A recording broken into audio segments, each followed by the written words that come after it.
I'm Evan Smith, the CEO of the Texas Tribune. Welcome to the 2022 Texas Tribune Festival. This is the 12th year our nonprofit news org has been convening the biggest names in politics and policy from across Texas and around the country to discuss the most pressing issues and the most interesting ideas of our day. At the Tribune, we believe events like this one are journalism, consistent with our public service mission to educate and engage our friends and neighbors. If you believe in that mission, if you believe a more informed Texas is a better Texas, become a Texas Tribune member. Go to texastribune.org/join to give during our fall pledge drive, when the first $50,000 in contributions will be generously matched by our friends at the Lowy Law Firm in Austin. Whether or not you're a member, we're excited you're taking part in our latest and greatest Trib Fest, which has more than 350 speakers and more than 120 compelling interviews and panel discussions. I think you'll especially enjoy this session, one of 7 we're presenting virtually, featuring J.B. Milliken, Chancellor of the University of Texas System, and his Golden State counterpart, Michael Drake, President of the University of California. Today we're going to talk about public higher education, how it's doing, what it's not doing, what life is like on campus after nearly 3 years of a pandemic, how we define success when "why do I even need a college degree" is an actual question people are asking, how the culture war and partisan politics are impacting teaching, learning, budgeting, and relations with state leaders, and so much more. Chancellor Milliken was named to lead the UT system in September 2018. In that capacity, he oversees 13 health and academic institutions, including 6 medical schools, more than 240,000 enrolled students, and more than 100,000 employees. He previously served as Chancellor of the City University of New York and as President of the University of Nebraska. President Drake took the top job at the UC system in August 2020. He's responsible for 10 campuses, 5 medical centers, 3 nationally affiliated labs, more than 280,000 students, and 230,000 faculty and staff. He previously served as president of The Ohio State University and as chancellor of UC Irvine. Gentlemen, welcome. Good to see you. As you both know, this is the week each year that sets higher ed hearts aflutter, the release of the U.S. News and World Report's best college rankings. President Drake, the UC system fared pretty well this week. UCLA and UC Berkeley tied for best public university in America. That's the 6th consecutive year that UCLA was number 1, I believe, and 4 other UC schools were in the top 10. What are we to make of that? Well, first, I think all of us have really great institutions. We work hard to make them better every year. I'll say that the rankings are interesting, but scientifically, I worry about them a bit. And I think that what's most important for us to do is to do the best we can to provide an outstanding opportunity for our students and our faculty and our communities. And I'm pleased that we are doing a good job of that and want to continue to work on it. A generous response from number 1. Well, they're statistically maybe questionable, but of course we'll take number 1, right? We're happy to have the sash and the tiara as number 1, but we maybe don't put too much importance on them, right? Yeah. I mean, I think, again, it's not a competition in that way. We want to be the best we can be. And so to the extent that this reflects that some people think that that's good, that's terrific. We like that, but we like 1 better than 2. But right. Broadly, what we want to do is continue every year to try to make ourselves better. Yeah. Chancellor Milliken, UT Austin was tied for number 10 among public universities this year, tied with UC Davis and the University of Wisconsin-Madison 2 years in a row at number 10, up from 13 just 2 years ago. What does that tell you? How do you think about that? I don't know how much it tells me. I mean, I watched the numbers move around a little bit at the top. I think it helps sell magazines. But as Michael said, I mean, the ratings are interesting. But given what we've seen with Columbia and some other institutions recently, some of this is called into question. And I think, I was very pleased when UT Austin released its strategic plan recently and said we want to be the most impactful public university in the country.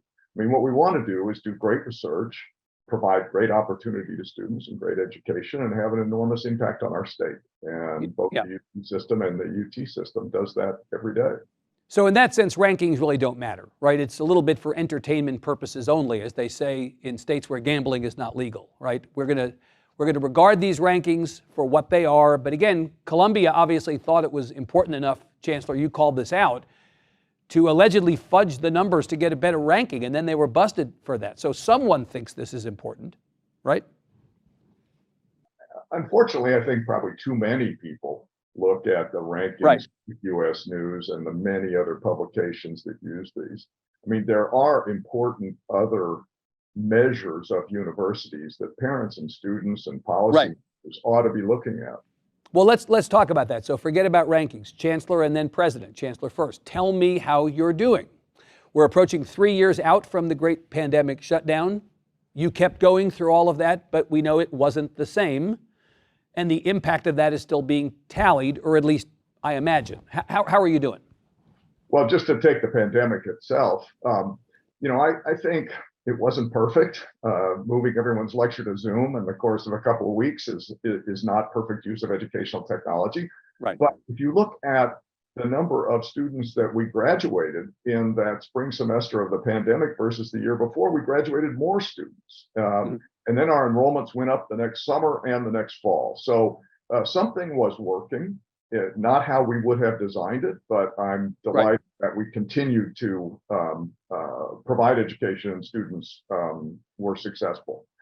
But how are we doing on the broadest sense? I would say, public universities in particular, I believe, are engines of social and economic mobility. And when Raj Chetty and a group of other economists came out a few years ago with a measure of how well these institutions do as engines of social and economic mobility, I think that said a lot of important things about the institutions that are doing things well.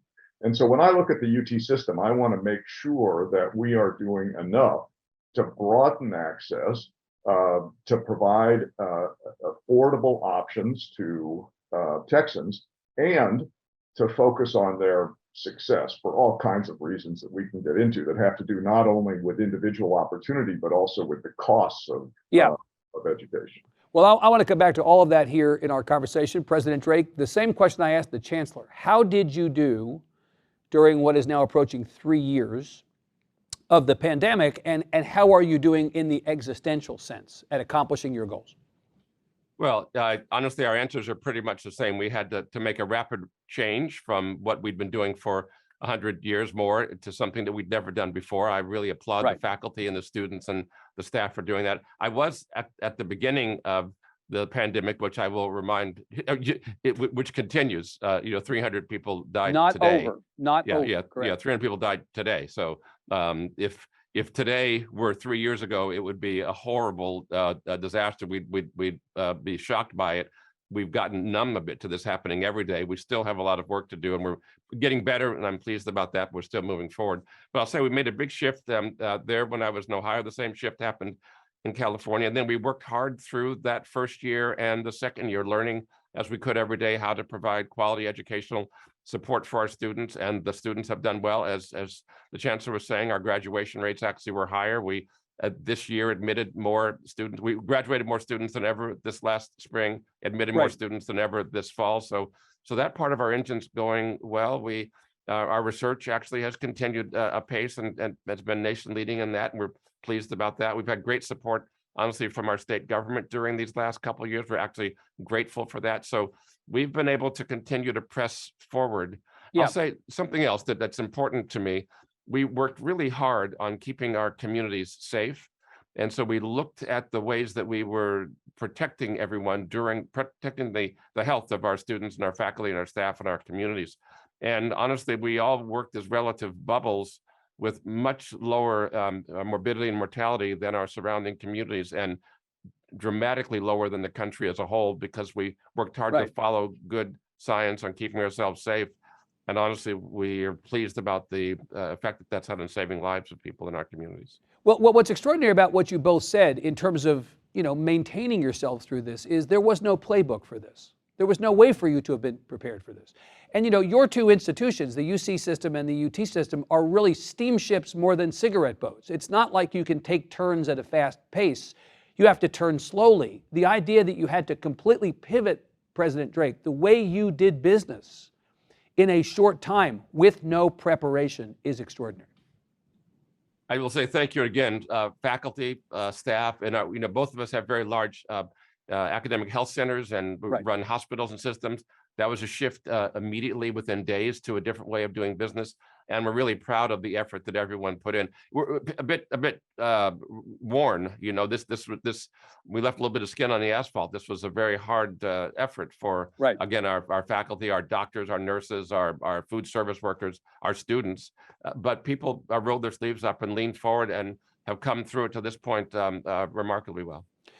Chancellor, there's a perception out in the world, people who think they know your business but actually don't, that you took an enormous economic hit during these 3 years, that you took an enormous hit on enrollment. You've already suggested maybe that's not the case, President as well, that in fact enrollments may be up rather than down, that there's a staff shortage, the same problems we're seeing in the rest of the world where the labor market is a challenge, and so therefore staff and keeping staff is a challenge. And there's an assumption, much like the conversation on the public ed side, that there's been learning loss over these 3 years. What can you tell us about those sorts of things, where you may have taken hits or where the perception that you took hits is incorrect? Well, I would say one really important hit that you didn't mention, Evan, is that the pandemic, both for higher education, for the workforce, and for K-12, laid bare some of the differences, for instance, in wealth and how that would impact populations. We did as Michael said, the faculty did an enormously impressive job of pivoting within a couple of weeks' time to do something remarkable in education. But if you don't have broadband, if you don't have the last mile connectivity, if you don't have the appropriate devices in your household, you're at a big disadvantage. And so we saw that, I think, not just in Texas, but across the country, where there were populations that were much more seriously impacted. And we, and I'm sure you see, and everybody else did a lot of things to try to address that, setting up hotspots in communities, giving away free laptops, and that kind of thing. But I'm troubled by the fact that throughout, in almost every area, the difference in resources and the ability to participate in this environment were distinct. And so that's one. I'll let it sit there. I mean, I could talk to you. The impacts on finance were dramatic in the early stages. Our clinical operations were hemorrhaging money in the first few months. But between federal programs, which supported both our academic and our health institutions, and then adapting and recovering at our health institutions, we rebounded pretty well over the course of even that first year. President Drake, just quickly to the point that the Chancellor made, we had racial disparities in higher education opportunity and outcomes before the pandemic. This is not new. And on some of the things that the Chancellor called out, for instance, access to broadband or access to devices or knowledge of how to learn with those devices, again, those racial disparities existed before the pandemic. These are two very diverse states with underserved student populations that both of your systems try to bring along. That was a particular challenge, President, wasn't it? Yes, I mean, and the disadvantaged populations you mentioned, racial and ethnic groups, also socioeconomic groups. I mean, there are people, as the Chancellor was saying, who just didn't have access to those things that you could use to move forward. Honestly, in our populations broadly, people who in our university communities, people who could work at home with a computer were at a real advantage versus those whose jobs required them to use their hands and to be on site as far as the risk to infection, et cetera. And so we had to work on balancing all of those things day by day as we move forward. And we really looked at the health and safety of our workforce, of our students, of our faculty as a primary focus every day as we tried to help them be safe, keep themselves economically sound, and then move forward with the product of the university. So all those things were the balances, and we worked on it, and would be the same for JB we worked on it every day. You know, it was something new every day. We worked on it every day, and we're Right. still working on it now as we're just coming back this fall. You know, we've come out of it better than we might have. It's been a heavy lift, but you know, our job is to try to do the best we can. So I want to talk about these two states, California and Texas. Most populous states in the country often are at opposite poles politically, or at least are positioned at opposite poles politically, one the inverse of the other, one the foil, often politically, for the other. A lot of ways in which they're different. The politics of the states are different. The approaches of the state government is different. I want to come in a little while to the state government's support of higher ed as one potential way to understand the relationships between these states, differences and similarities. But I want to ask you, President Drake, first about population. Because, again, we're talking about underserved communities, the diversity of the population. The populations of California and Texas are also heading in different directions right now. California has been in negative territory for the last 2 years, fewer residents year over year. That's the first time that's happened in a century. And in fact, California lost a congressional seat in apportionment for the first time in 170 years. By contrast, Texas had the biggest numeric growth in its population, the biggest among the 50 states over the last year, and gained 2 congressional seats. Really should have gained 3. And I should probably mention that over the last 10 years, more than 300,000 Californians have moved to Texas. What does the population trend line, President Drake, mean for higher ed in California? How do you think about that? You know, what we see in a state that's 40 million people as we count today, is that our universities are more popular than ever. We have more applications than ever year over year.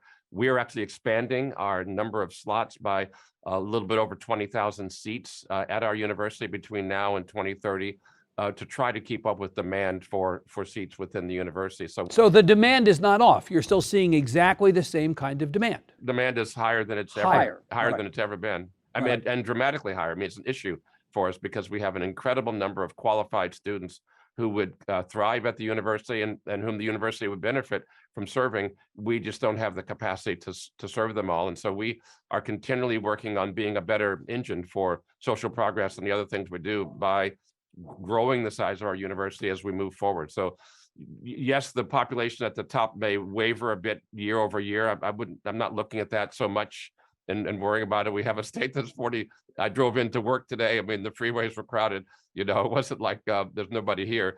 And our job really is to create the greatest amount of opportunity we can for the greatest number of students that we can serve.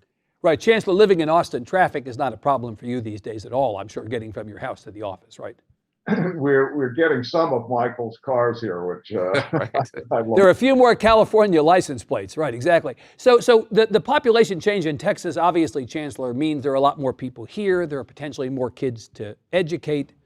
Talk about that and talk about the demand you're seeing both on the flagship campus and in the regional campuses around Texas. So, you know, unlike the Midwest, where Michael and I've spent some time, or the Northeast, you know, we're going to see a lot of growth. I mean, as you know, Evan, there's some speculation that Texas may double in size in 30 years, which would make it larger than California and New York combined. Now, whether that happens or not, we do know that there's a tremendous amount of growth. Last time I heard it was like 1,000 new people a day, half births outnumbering deaths and half migrants coming into the state from all over. So this, to me, presents the grand challenge for Texas. Right. You know, are we even situated today to educate all the Texans we need? I would argue no. Our educational attainment rates are not in the bragging area, and our health outcomes are not either. And those are the 2 core areas of my business. So if we look at that today and we say we're going to double in size and we're going to have a much more diverse population, and we look at how well we do with educating that diverse population today, that's the grand challenge. How do we increase our ability, our capacity to provide the education to these Texans, these new Texans, and to provide healthcare? And on the education front, I would just say one thing.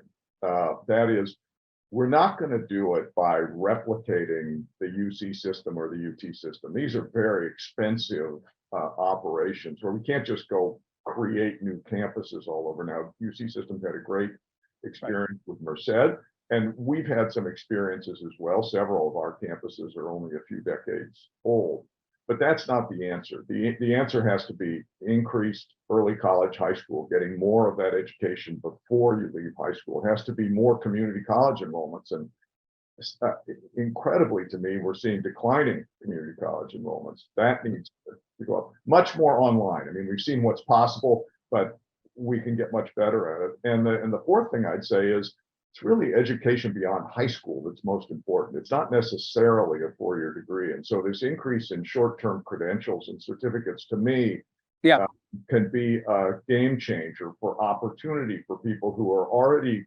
mid-career or who are emerging from high schools and looking for entry-level jobs where they need certain skills. President Drake, the chancellor has called out not just the growth in population, but the rapid diversifying of the population in Texas. And you have a similar thing, of course, in the state of California. If I'm looking at the census numbers right, Texas right now is about 60% people of color. In the state, California is closer to 65. A ton of kids, as we've said, in underserved communities for whom higher ed could be the way up and the way out. So you've got future residents, future workers, future voters, future leaders in these communities of color and in these poor communities, regardless of race. What special challenges do you see in educating what are in many cases first-generation college students? How are you meeting those challenges at the UC system? Well, a couple of things. First, broadly in education, I think post-high school education of a variety of types is important. As the chancellor mentioned, we focus really on four-year education and graduate education, of course, and that's our segment, but we are very closely aligned with our community colleges and with our state university system to provide education for people post-high school in whichever fashion is the most appropriate. And I agree also that the concept of a four-year degree, whatever that is, I mean, there's nothing magical about that. And I think there's a lot of learning that can take place in different aliquots, different ways of providing educational material to people to learn things that help them in their lives. So we want to be actively involved in that.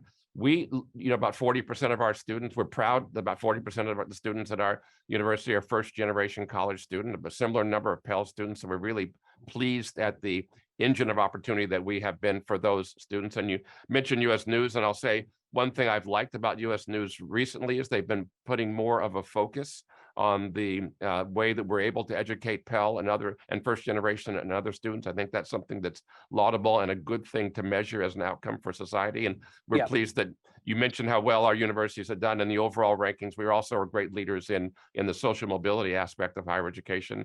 What we try to do is to have the best quality educational platform and the best educational support for all of our students, working on narrowing achievement gaps and helping everyone to succeed. We have campuses, several, where the achievement gap has been eliminated. If you look at, for instance, at my old institution, at UC Irvine, the graduation rates between Black and white students were eliminated. So the graduating at the same rate. We'd love to continue to see those achievement gaps narrowed and eliminated across all of our institutions. And again, that's one of the things that we work on every day. Yeah, Chancellor, this is a good point. The degree to which white students, Black students, Hispanic students complete college, it's good to hear that in California they've been able to narrow that gap. In Texas, famously, not so much. Completion rates, which you yourself alluded to as being nothing to write home about in the state, suggest that only between 1 in 4 and 1 in 5 students achieve some kind of higher ed completion in Texas by the time they're 6 years out from high school. And if you're Hispanic or Black, it's more like 1 in 6 or 1 in 7. So let me ask you, are you and your counterparts in higher ed doing enough to set the table of opportunity for all? After all, 95% of the growth in the population of Texas over the last 10 years was in communities of color. Population of Texas is below 40% white. For the first time in history, it's not going to go back up above that. This is not just the future, but the present of Texas. So how are you doing on that? Well, are we doing enough? No, I don't think we'll ever be satisfied. I mean, I hope we are at some point. I hope when we've eliminated any disparities whatsoever. But if you look at a couple of examples, as you know, Evan, about a decade or so ago, UT Austin took a very serious look at their graduation rates and said, we are going to increase our four-year graduation rates dramatically. They increased them 20% over that period. They also increased the non-white and the Pell recipients by a similar amount over that same period. So we know it can be done. one of the things that if people have been around this business as long as Michael and I have, some decades ago, all we talked about was the cost and affordability. And at some point, 15 years ago or so, all of a sudden people recognized success. They recognized that not only do we need to admit people and make it affordable, but we need to help them get to the finish line for a whole variety of reasons. One is if you graduate in 4 years instead of 5, you've just saved 20% on the cost Right. of your education. And the people who default on their loans predominantly are people who don't finish. I mean, it's the worst of all situations. You've paid to go to school, you've invested in it, and you haven't gotten the bump for it. So these success programs, which are focused on the student body at large, but also on particular subsets of it, are incredibly important for providing the support we need for 40%, as Michael said, first generation college goers now who don't come from necessarily from an environment where people understand the difference between college and K-12, and they may not be as prepared for it. Yeah. Well, those are people, we accept them as they are, and we want them to succeed as much as anybody else. So those are incredibly important programs. Of course, the three of us on this call are old enough to remember when the default setting was 4 years for completion, Chancellor. And the reality is that that's now basically an outmoded way of judging success, because kids come in, and as the late former president of UTEP, Diana Natalicio, told me years ago, there's a local train and there's an express train. Some kids are on the local train, some kids are on the express train. I just wonder if this whole conversation about graduation rates, whether it's 4 or 6 years or completion, is the right metric for success. Are we talking, Chancellor, even about the right thing here as we judge the jobs that you're all doing? Well, I think, persistence may be more important, particularly for people who have to work while they're going to school, which is a large number of our students. Right. Another success metric would be the manageable level of debt, if any, that you graduate with, so that when you are launching your career and the rest of your life, you aren't further hindered. But I don't think we can give up completely on graduation rates. I do think that there's an expectation broadly, and it is in the best interest of our students to keep them on a path to getting a degree, a credential that is so valuable as quickly as practicable.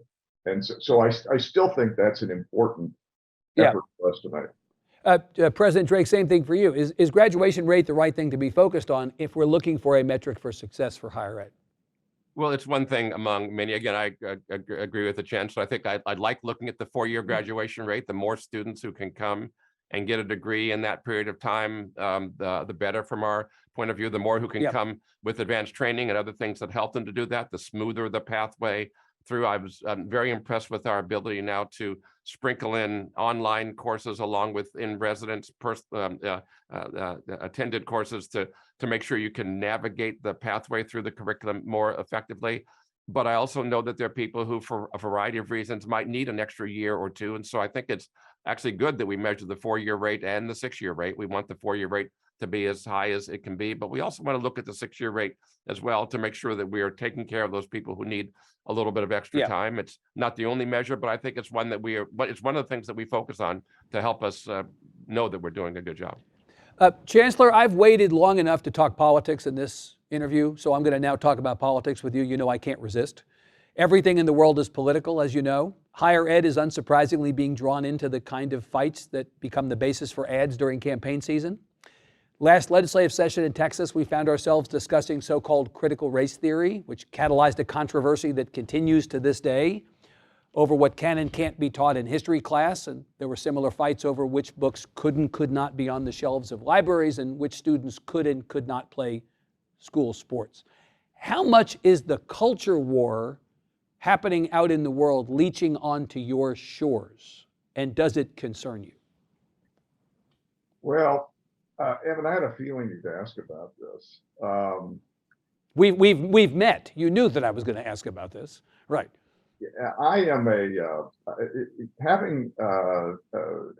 being a Texan for only 4 years is certainly a handicap for me. And while, as we like to say here, I got here as quickly as I could, I'm not particularly in the high achievement group, apparently. It took me a long time. But I read a lot of Texas history. And one of the reasons I do that is to try to understand my new environment as well as I can. And the first thing I'd say is, there is nothing new under the sun.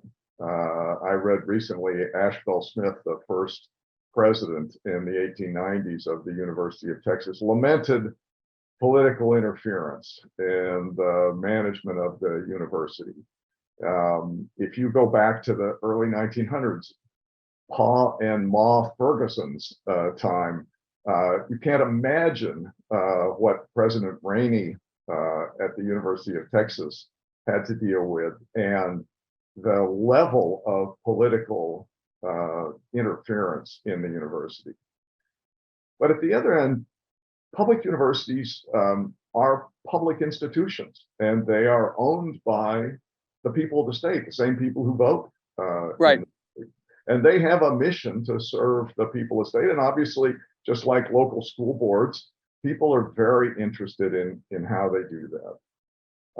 And I'm convinced that with the appropriate amount of time and opportunity to discuss this, we can demonstrate that I think what people want to see, that we don't have litmus tests for hiring people, and we don't teach dogma. The beauty of American higher education is, always has been, the free exchange of ideas and academic freedom in the classroom. And I think we must protect them, just as the efforts were made to protect them in the 1900s and ever since then, and not just in Texas, across. Right. Now, Chancellor, very specifically, before I go to President Drake, very specifically, the Lieutenant Governor of Texas, Dan Patrick, as a consequence of the faculty's view of critical race theory at UT Austin, threatened to end tenure at all public universities in Texas. And within a few days of that, the president of UT Austin, Jay Hartzell, wrote a letter to the university community strongly objecting, saying it would cripple Texas's ability to recruit and retain great faculty members and would hurt students. Who is right, Dan Patrick or Jay Hartzell? You know, one argument that I have found people in Texas tend to agree with, regardless of where you are on the political spectrum, there aren't very many people in Texas who want to be number two. And there aren't very many people who don't want our state to be the most successful in attracting Fortune 500 companies, to be the most successful in producing graduates who get great jobs. We want to be number one in everything. Yep. And we are in a global market for faculty often. And in many cases, we're competing with the private sector as well as the public for these very talented men and women. And we've got to do everything we can. And I think the president, in his letter to the community, probably alluded to this. We've got to do everything we can to be as competitive as possible, to continue to provide the $3.5 billion of research that the UT system does annually, the 240,000 students that get their education here. We want to keep winning Nobel Prizes and have members of the National Academy at all our institutions. And we're going to continue to compete every way we can. And I think that's something that we will continue to talk about. Right. So Hartzell's right, Patrick is wrong. You know, I learned long ago, Evan, that with reporters, you always answer the question you want to answer, not the one that was asked. Very wise. Very, very, very wise. President Drake, if the University of Texas or any other public university in Texas sees tenure go away, you'd be happy to poach faculty, wouldn't you? You'd be very pleased to take the best faculty from Texas. Let me say, we're always doing our best to be the best we can be. Yeah, that's a very gracious answer.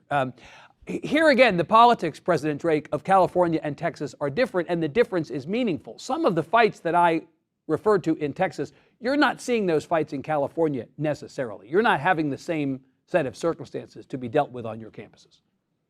All of our universities live in political circumstances. Our university Right. was founded 1868, and the California Constitution was changed to give autonomy to the regents of the university to protect them from politics. It was an interesting concept back in the very beginning, 150 years ago.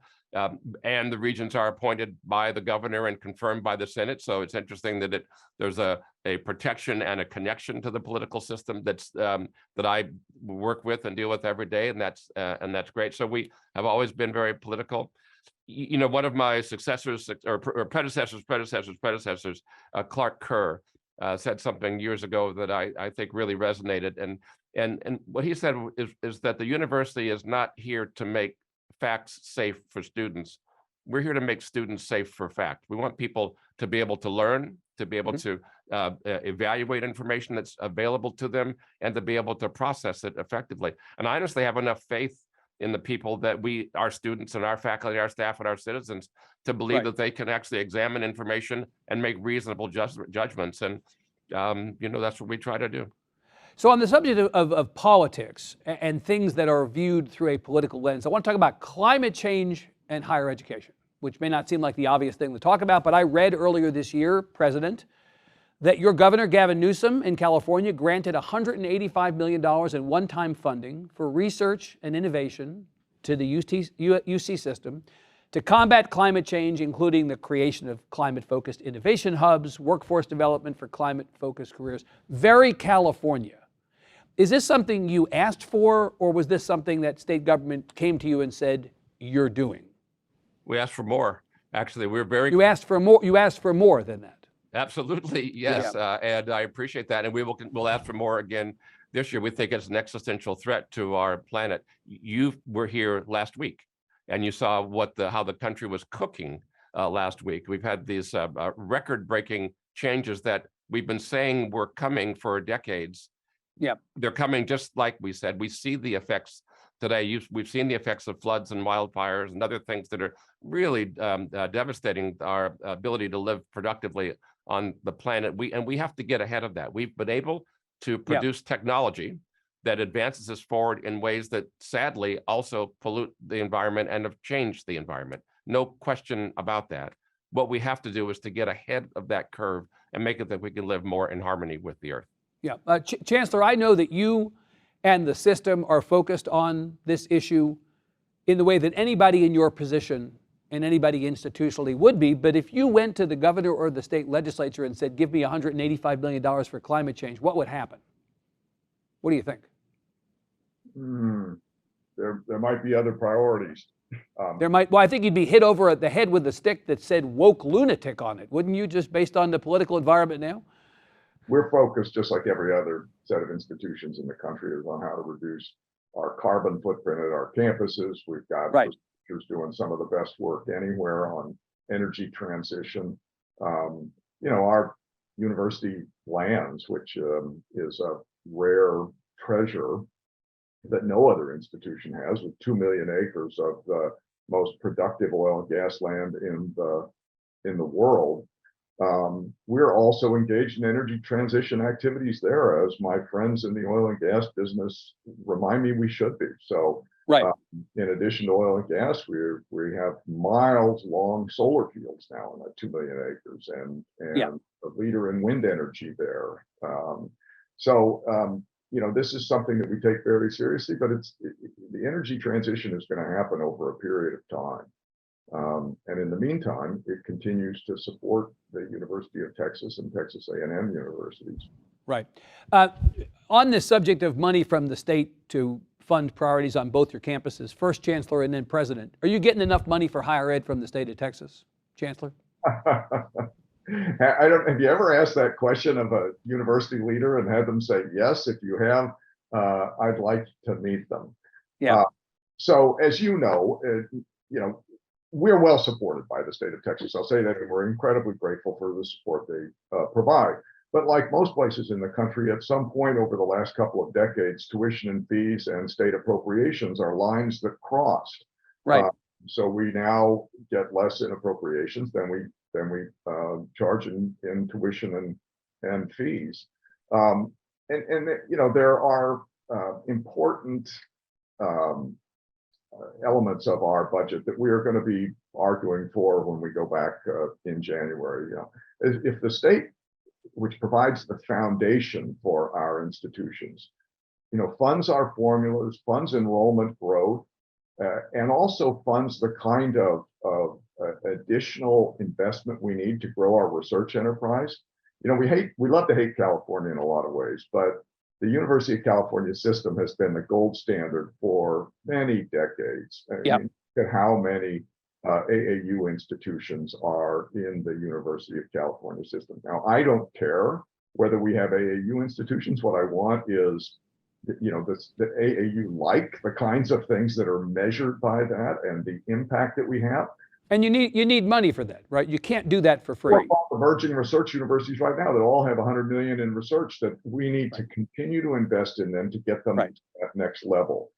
Because as we grow, the state needs that. We only have 2 public universities in that level now. Yeah. President Drake, I was going to ask you if you felt like you got enough money from the state, but I also saw that earlier this year, in addition to funding the climate plan, the governor announced a 5% increase in budgeting for the UC system. Is that right? Year over year for 5 years, committed to it. Yes, that's the most in our history. We're really grateful to that. We had the best 2 years in our history these last 2 years, so we appreciate the state's support. I want to make sure I say to JB, we don't hate Texas. So we have colleagues and friends all over the country, and great friends there. But we've been supported well by the state government. State understands that, and really both houses of the legislature and the governor have been very supportive of us, and we appreciate that. And those extra investments allow us to do one of the things we're really interested in doing, and that is to continually decrease the debt load on our students, particularly students that come from lower income backgrounds. So we're national leaders in that, but want to continue to move forward and are grateful for the state support. Great. So we've come to my last question, which of course is the most important question. It's the one that everybody has watched this interview for me to ask, and it's the only thing anybody cares about, and that is about football. President Drake, why in the hell are you going to the Big Ten? And Chancellor Milliken, why in the hell are you going to the SEC? President Drake first, explain yourselves. There are a lot of people out here wondering if you've lost your minds. President Drake. No, I would say that I was very active in collegiate athletics for many years. And in this evolving world, we're really getting to a place where I think that there'll be some extra strong conferences and conferences that aren't as strong. And and we'll see shifts in all states and among all schools to try to find a conference that has the best balance. And I think that this is an evolutionary process that's going to continue. There have been changes all through the years, with schools moving from one conference to another for a variety of reasons. So that's, again, as JB said earlier, nothing new under the sun. We are focused on it a little bit more these days because some more marquee moves have taken place. But I think this is an evolution forward, particularly in a time when football, among other sports, but football in particular, is a national sport and is looked at nationally. I think that the ways to foster national competition will continue to evolve. It's a very nice answer from the president. Chancellor, I know you're sitting here in the wake of an almost win over Alabama, but do you really think going to the SEC is a good idea? Last week I was asked a similar question in a legislative testimony, and I said that is either above or below my pay grade. I'm not sure which, but it's not directly on point. But I agree with everything Michael said. I mean, the one thing that even the casual fan looking at the NCAA, NIL, and the conference realignment would say right now is things are going to change. We're not at an end point. We're in a midpoint right now. I think we're going to see a lot of change, and we're going to see institutions. I'm just glad to see that UCLA and USC made such a big announcement after UT and Oklahoma did, so it took a little bit of the attention. But not entirely. Yeah, well, certainly not Texas. Not entirely. All right. Well, we're out of time, unfortunately. President Michael Drake, Chancellor J.B. Milliken, thank you so much for joining. Thanks to everybody watching at home. Enjoy the rest of the Texas Tribune Festival. We'll see you soon. Great to see everyone. Thank you.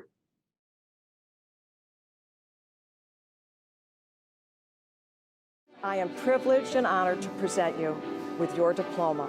Congratulations! This was amazing.